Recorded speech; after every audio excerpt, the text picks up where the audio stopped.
gran amigo, intelectual, escritor, un moralista, porque decía Anatole France que un humorista es un ironista y un moralista es también un ironista. Y yo le doy la bienvenida a este espacio al escritor, a mi amigo Ramiro Padilla, a quien conozco desde hace mucho, mucho tiempo, pero mucho. No quisiera yo entrar en esos detalles porque van a salir a relucir un montón de cosas, pero mi querido Ramiro, ¿cómo estás? ¿En dónde te encuentras? ¿Es una farmacia o qué tienes ahí atrás? No, estoy en mi casa, acá en Ensenada. ¿Cómo estás, viejo?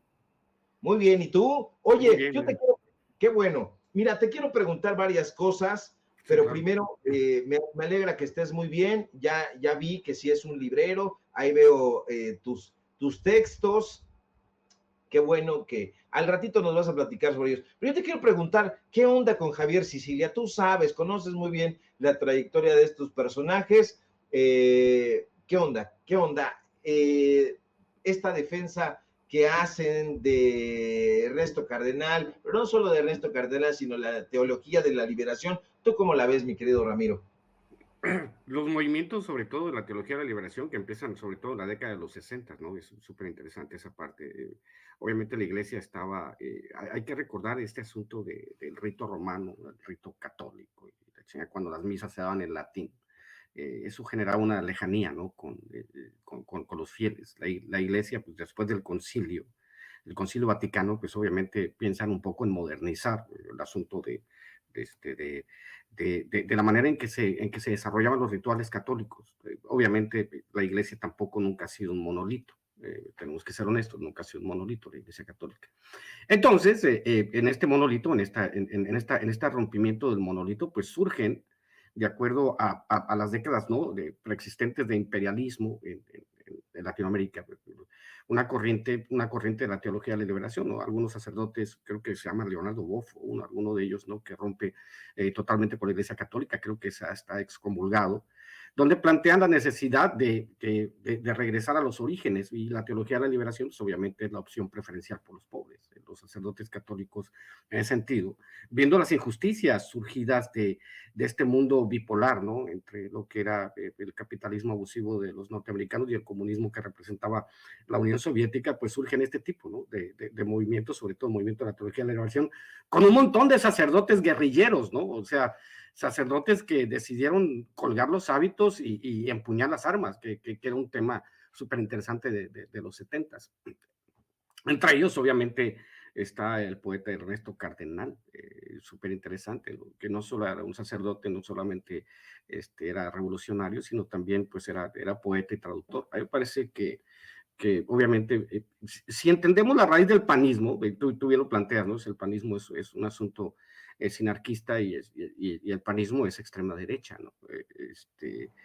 Utilizar una imagen que está totalmente alejada de lo que representa Acción Nacional, pues a mí me parece, y yo creo que a ti también te estaba escuchando, pues me parece divertido, ¿no? Y hasta suena ridículo en el caso de Germán Martínez, porque la teología de la liberación pues representa todo lo contrario de lo que representa Acción Nacional, y en el caso de él, al hablar de Ernesto Cardenal y plantear esta circunstancia, ¿no?, me parece pues absolutamente ridículo. Sí hay hay una idea errónea, es por eso que Acción Nacional le va como le va. Si estos son los ideólogos de Acción Nacional, pues ya entiendo por qué van perdiendo votos y miembros van perdiendo al por mayor, ¿no? Van abandonando los panistas los fundamentos de lo que supuestamente era Acción Nacional, ¿no?, que son sumamente conservadores. En este caso en particular, pues obviamente, como te digo, plantear o sea, vamos a ver, fíjate, Ricardo, el Opus Dei es exactamente lo contrario a la teología de la liberación. Son las dos ramas más lejanas. Si existe algo que se llama catolicismo, el Opus Dei está a la extrema derecha y la teología de la liberación está a la extrema izquierda. Sacerdotes marxistas. Y del lado del Opus Dei podemos hablar de personajes como Millonésimo Rivera, ¿no? O sea, dentro de la Iglesia Católica hay este espectro de opiniones y este espectro de tendencias. Entonces, utilizar indistintamente algo que no conoces, pues obviamente te enseña que no estás razonando de la manera correcta. Ernesto Cardenal representa todas las cosas las que estaría de acuerdo un gobierno como el de la 4T, por ejemplo, ¿no? Y el Opus Dei representa exactamente lo contrario. El Opus Dei es un movimiento fuerte acá en México. Por eso de repente sí es como que si piensas y tratas de entender, ¿no?, la historia de las religiones, sobre todo porque la no es solamente una, no es solamente una, no solamente es de raigambre católica, sino también protestante. Hubo también ministros protestantes que abogaron por la teología de la liberación. Pero es un tema súper interesante, nosotros. Bueno, yo soy mucho más viejo que tú, pero a mí me tocó en mi niñez y mi adolescencia conocer de a poco. Mi madre pertenecía a uno de esos movimientos que no eran bien vistos en la iglesia. Me tocó acompañar a algunos lugares y pues obviamente desde mi niñez, mi juventud, yo me preguntaba de los porqués de las cosas. Y me parece súper interesante esa parte en la que vamos entendiendo que cómo se van radicalizando ciertos movimientos, ¿no? Y cómo obviamente el socialismo y el marxismo, por ahí hay un libro de Marx y la Biblia, vamos a apuntar, Molay Mazas, el que sabe más del tema, pero me gustaría leer ese libro de Marx y la Biblia para entender la raigambre de este tipo de movimientos, que como tú bien dices, nada tienen que ver, Ernesto Cardenal, con Acción Nacional, para empezar, ¿no? Y bueno, Ramiro, fíjate que, bueno, rápidamente te pregunto sobre este mismo tema, antes de preguntarte sobre otros que me interesa que nos des tu punto de vista.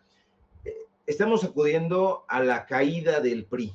Ya ese PRI no es ni la sombra tenue de lo que en algún momento fue ese monstruo priato, pues ese movimiento que incluso el propio Vargas Llosa, hoy completamente cargado hacia la derecha, criticó y llamó la dictadura perfecta. ¿Crees que Acción Nacional vaya a remontar? ¿Crees que Acción Nacional vaya a hacer algunos cambios, algunos movimientos y pueda remontar como fuerza política, o augura su extinción? ¿Cuál es tu punto de vista, Ramiro?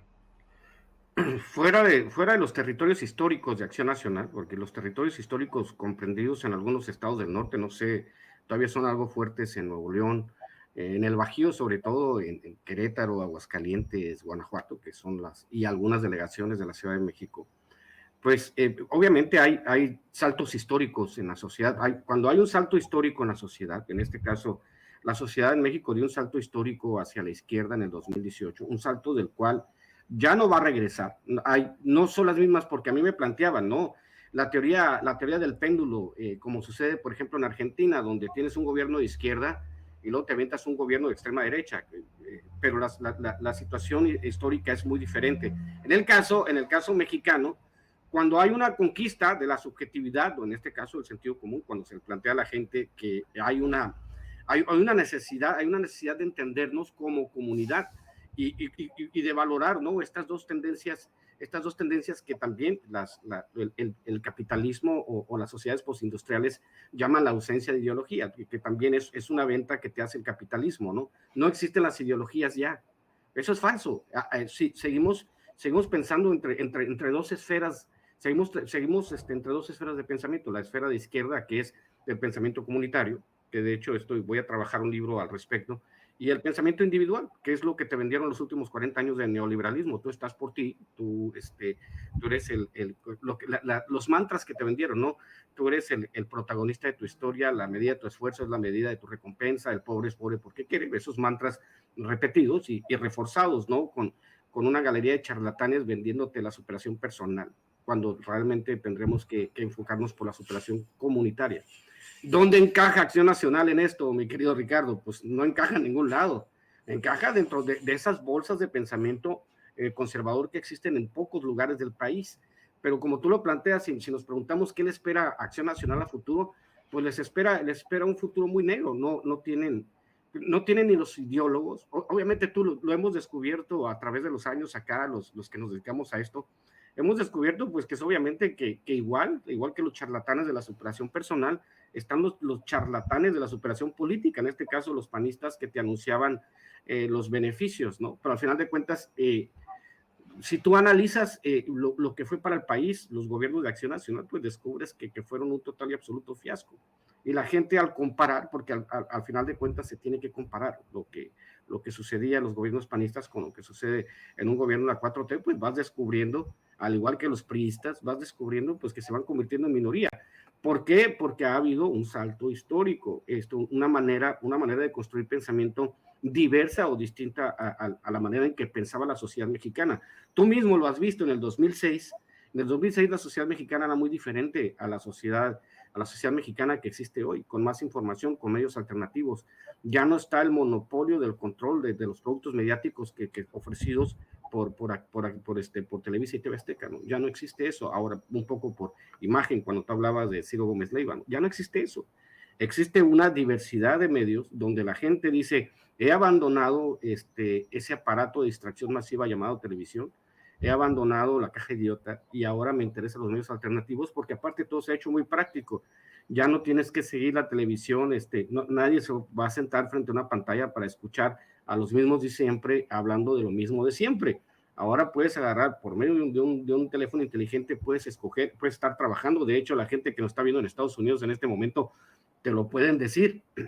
Amigos que me dicen, estoy trabajando la pintura en Estados Unidos, estoy pintando, pero tengo los audífonos, estoy escuchando sin censura. O estoy en el roofing, o estoy trabajando en un hospital, estoy trabajando en todos lados, en México igual. Dicen, un ojo al gato, otro al garabato, me escondo para que mi jefe no se dé cuenta, pero yo estoy escuchando sin censura porque me regañan. Al final de cuentas hubo una revolución en la manera en que entendemos el país. Y obviamente con la misma fórmula de Acción Nacional de hacerse la víctima, de no proponer absolutamente nada y de tratar de boicotear todo lo que sea en beneficio del pueblo, pues la recompensa es esa. Acuérdate, Damián Cepeda hacía un pequeño mea culpa diciendo, no, es que nos equivocamos en oponernos a todo, pero demasiado tarde, porque tú también apoyaste eso, ¿no? A través de todos estos años, igual que el PRI, igual que los intentos fútiles, ¿no? De tratar de torcer la voluntad popular con el plan C. Es parte, Ricardo, de como decía Borges, de Untergang das Abendlands, ¿no? El ocaso de Occidente, en este caso el ocaso del conservadurismo en México es altamente pronunciado, y yo no veo bajo ninguna circunstancia que vaya a mejorar. ¿Por qué? Porque para mejorar tendrían que renovar sus cuadros. Pero cuando ves a los mismos protestando, ves a Germán Martínez protestando por lo mismo, ves a Xochitl Gálvez protestando por lo mismo, ves a Kenia López Rabá protestando, ves a Mariana Gómez del Campo protestando por lo mismo, ves a Marco Cortés contar sus chistes malos, haciendo exactamente lo mismo. Mientras ellos sigan como cabezas del PAN y no haya una renovación, si ellos quieren mantener, ¿no?, el monopolio de los puestos políticos en el PAN, pues el PAN está destinado a convertirse en un movimiento naranja, ¿no? O sea, de andar en el 7-8%, y el PRI pues está condenado a convertirse en el PRD, ¿no? Andar de 2-3% hasta que pierda el registro, porque ya a la gente no le hace sentido votar por alguna de esas opciones políticas, porque obviamente ya tienen manera de comparar 6 años de gobierno de López Obrador contra 80 años del PRIAN que no le sirvieron para nada al país, mi querido Ricardo. Tienes toda la razón, y me gusta la palabra que empleaste, futilidades. Todos estos personajes están llenando los medios de comunicación donde participan de futilidades, tratando de engatusar a la gente, pero la gente, el pueblo está muy politizado, parece un lugar común